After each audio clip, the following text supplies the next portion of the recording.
Dhe përmende, në katin e sipërm, dhe ata më impresionues heqin Begjetin sepse ka qenë në këtë pjesën e i tregut masësh Rusia, të tjerët janë shumë inteligjent në faktin që kanë arritur në tregje pasi lloj signifikatit në vetvete, që Shqipëria që s'ka edhe, ka ndryshuar komplet mënyrën se si bëhet biznesi, kanë afektuar jetën e njerëzve dhe si rezultat e saj ka nis një biznes nga zero. Po pra, kjo është më fenomenale. Ja nis një rrugë që se dinin, si e tha Fatjona, se këta të Kosovës dinin, paktën dyqane kishin, tregtit vogël kishin, një mundësi pron private kishin. Inovacioni dhe ndryshimi i tregut, mënyrës se si perceptohet dhe vlerësohet vetja, teksa mirë ka qenë fenomenale. Pra, që të unë si shkote mena njeriut në botë që të bëj. Euromaxin si shkote mendje që të kishte një chain shqiptari cili disa jam tallur me Nanon në intervistë kur firmosi qendër tregtare në Kashar, se thosha ishte viti 2002 ose 2003, thosha Nanës në intervistë, pra zhvillimi i Shqipërisë do filloj me qendër tregtare në Kashar, do të që për 3 vjet u bëj qendër tregtare, ndjes pas Nano,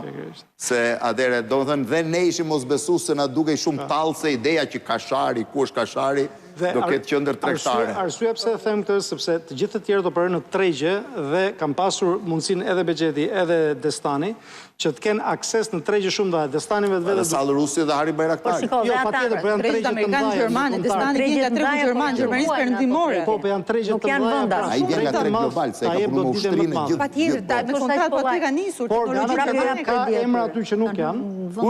Ka emra që nuk janë shqiptarë shumë bazë, të cilët nuk kanë qenë. Biles, ka rrezik që lavatriçet e para që bleu Destani për çarçafet edhe uniformat e ushtrisë gjermane i ketë derë te Neptuni Zamirit. Nuk është çudi. Jam i sigurt se kamionat e Zamirit kanë nejt Maqedoni edhe në Kosovë gjatë vitit 99 dhe nuk hynin dyqane fare, vetëm merrnin edhe ushqitje. Nuk është çudi. Do që ka emra që nuk janë aty, për shembull vëllezërit Bitinska që kanë krijuar Splankun, që pastaj ushqit dhe pastaj kanë bërë çka. Kanë bërë një nga exitet më inteligjent që është bërë në një kompani private publike, pra ka qenë private dhe pastaj dolën në IPO, duke mbatur 12.6% të kompanisë dhe supozohet që pasuria e tyre është disa miliarda, të cilat nuk pa. Dhe e bukur është që kanë bërë dhe një lojë tjetër super inteligjente me kompaninë që shitën, filluan një tjetër e cila është e ngjashme me atë dhe konkuron pastaj. Po të hysh domosë në tregun amerikan, shqiptar me miliona ka sa duar, ka miliarda. Po jo, se si përcakton do të kufirin. Richard Luka i ka qenë një... Ka si audi emrat. Nuk i mbaron gjëja, po... Kam bërë shitjen e kompanisë. Kompania vetë është shitur 30 e ca kusur miliard dollar.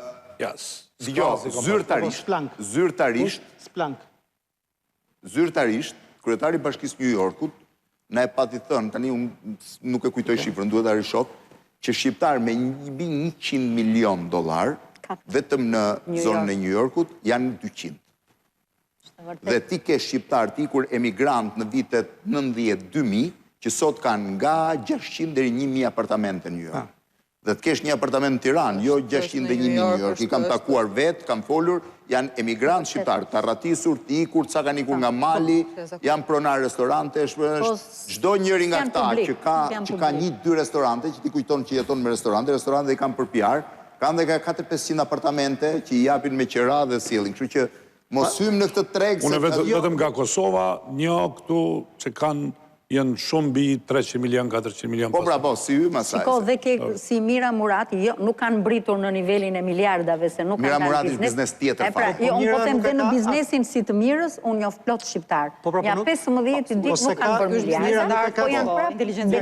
Nuk e ka të realizuar pasurinë. E di pra prandaj po them është e pa, nuk e etiketoj dot. Po shumë shpejt Blendi, ajo mund të vlejë 10 miliarda, mund të jetë që mos i eci. Po pra, ke njerëz cilët kanë bërë shitje, kanë bërë exit nga kompanitë e tyre teknologjike. Duke marrë shumë konkrete.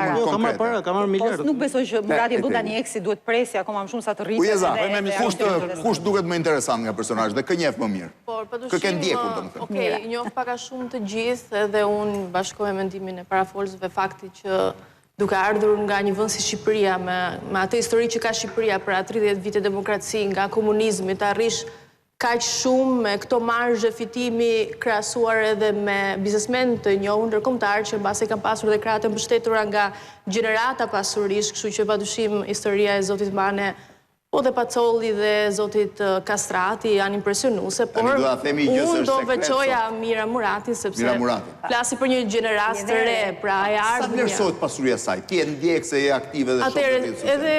Edhe unë pajtoj me faktin që nuk është akoma, nuk mund të them një shifër eksakte, sepse është pra në qoftë se të gjithë zotëritet e tjerë kanë pasuri, kanë vlerë të prekshme, tangjibile, pra flasin për biznesmen që merret me kapital, me ndërtim, me asete të prekshme. Biznesi ku operon, Mira Murati dhe pra flasin për elitën e re të high-tech-ut, të inovacionit, të inteligjencës artificiale, nuk është aq e prekshme, por do të ndalem pak më vonë edhe tek ndryshimi i tregut. Është një biznesi që të bën miliarder brenda një viti. Diferenca e gjeneratës së re, pra flasim për gjeneratën e re të multimilionerëve në botë, është fakti që edhe tregu ka ndryshuar, pra ti mund të operosh edhe në Shqipëri dhe në qoftë se ti ke një inovacion, një startup, shkalla e rritjes është shumë herë më shpejt dhe më e madhe se sa me këto lloje biznesesh tradicionale, dhe është ajo komponenti i biznesit të shkallëzueshëm, do shta profesoresha mund të shpjegoj dhe më mirë, pra ti e nis me një inovacion, me një aplikacion, me një platformë, me një ide, kosto fillestar është ajo që është, por nuk të pengon shkalla e përdoruesve, dhe ti mund të depërtosh dhe një treg global në mënyrë të menjëhershme krahasuar me një biznes tradicional. Vetëm është një gjë në Shqipëri që nuk ka aq shumë akses në treg dhe në kapital, sa që kanë këta që operojnë. Tregu në Shqipëri nuk është i strukturuar mirë, ka mundësi. Në pjesën e dytë do ta prek pak, ka një ndryshim bizneset. Deri para 10 vjetësh në listën e Forbes botërore ishin kryesisht biznesmen tradicional. Njerëz që vinin nga retaili kryesisht, domethënë Walmarti, familja Walmarti, njerëz që kishin shitet me pakicë, ndërkohë sot ti ke krejtësisht një kërcim tjetër. Teknologjia është nivelet e para. Top 10, domethënë 10 më pasurit e botës përveç dy persona janë të gjithë vinë nga fusha e teknologjisë. Dhe tjetra është që për të pasuruar, për të bërë miliarder, duhet një kohë më e gjatë. Lista pare Forbesit në 84-ën, 82-shin, ka pasur 80 miliarder. A mundës edhe shifër për sa i përket listës të Forbesit për të vit edhe jo për teknologjisat? Mbarove, Uiza? Alma? 10 emra. Brezi im ka vetëm 3 pyetje për secilin prej tyre. E para është me sa lek në xhep e nisën gjithçka. Ti them unë. Zamirmani $150, Bexhet Pacolli me 3 marka. Avni Orllati me 0, ka qenë 16. Edhe Zamirmane, se ky nuk është më sekret se është parashkruar.